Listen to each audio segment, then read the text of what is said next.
All right, this is a special delivery for Rockell Rocos. So as you can see here, I went ahead and factored the denominator by grouping.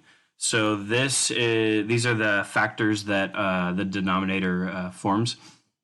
So the domain, remember, you cannot have 0 in the denominator or else the fraction is undefined. Okay, so you can never have 0. So in our domain is always going to be all real numbers, except x cannot equal the values that cause the denominator to be 0 in the original problem.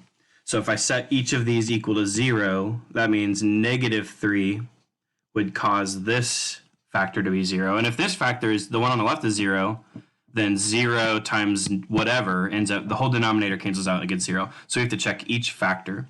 And then x equals -2 and x equals +2. These are all the no answers, because if you were to plug any of these numbers into this denominator, the whole thing would cancel out and we would get 0, which is a big no. So your final answer for the domain, all real numbers, but x could not equal -3, -2, and then 2. Okay. Our video didn't cover that. It's not going to be on the test, but I just want to make a little video so you understood it. And then obviously, if you're simplifying this fraction, the x minus 2 on top would cancel with the x minus 2 on bottom. So your final reduced answer would be 1 over x plus 3 times x plus 2. And you can just keep that denominator factored.